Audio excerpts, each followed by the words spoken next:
l'argumentaire, vous récusez l'argumentaire apocalyptique des écologistes notamment. Vous, en face, vous présentez comme le candidat des nouveaux jours heureux. Mais alors, question d'ambiance en fait, parler de bonheur, est-ce que c'est en phase avec l'époque qui est plutôt angoissante? Est-ce qu'il n'y a pas un côté méthode quoi? Vous vouliez aussi nous parler des vacances par exemple, c'est peut-être l'occasion de nous en dire un mot. Oui, tout à fait, parce que à force de parler de difficultés, d'austérité, on a l'impression que l'on va encore devoir se priver de beaucoup de choses.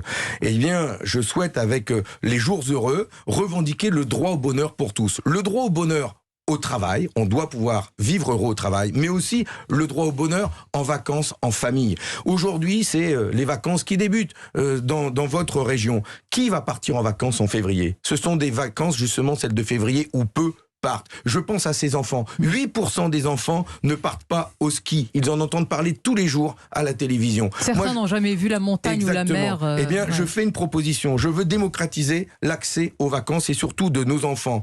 Il y avait 4 millions d'enfants qui partaient en colonie de vacances il y a quelques années. Ils sont plus que 1 million aujourd'hui. Eh bien, je demande qu'à leur entrée au collège, que quand ils rentrent au collège, au moment où ils rentrent au collège, tous nos enfants, pendant le premier degré, aient pu au moins une fois voir ou la mer, ou la montagne, en étant partis ou en colonie ou en classe de découverte. Je mettrai 1 milliard dans un fonds dédié aux classes découvertes et aux colonies pour permettre à nos enfants d'avoir droit aux vacances, et ce milliard sera financé par une taxe Robin des Bois sur les jets privés et sur les voyages en classe affaires.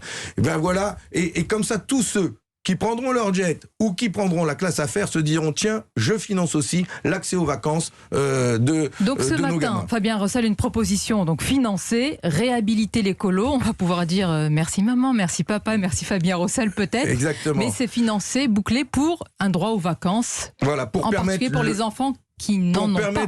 Pour permettre le droit aux vacances, et je me rendrai demain dans une colo qui est gérée par un centre de vacances d'un comité d'entreprise, et c'est là où on voit tout le rôle des comités d'entreprise qui ont un patrimoine avec des centres de vacances dans toute la France et qui permettent aux enfants de ces salariés d'y aller à des coûts réduits parce qu'ils payent en fonction du quotient familial. Ce patrimoine, il a besoin aussi d'être rénové, réhabilité. Il y avait eu un plan patrimoine il y a plus de 20 ans, je sais, c'est Michel de Messine qui l'avait mis en œuvre et j'étais son conseiller à l'époque, et j'ai plus de traces, là non plus, de ce travail, mais tout ça c'est vieux, mais en tout cas eux en ont les traces, et aujourd'hui on a besoin d'un même plan patrimoine pour restaurer ces centres de vacances et permettre à tous nos enfants de pouvoir vivre ensemble, de se connaître, d'accepter la différence. C'est ça, c'est un vrai droit au bonheur, le droit aux vacances.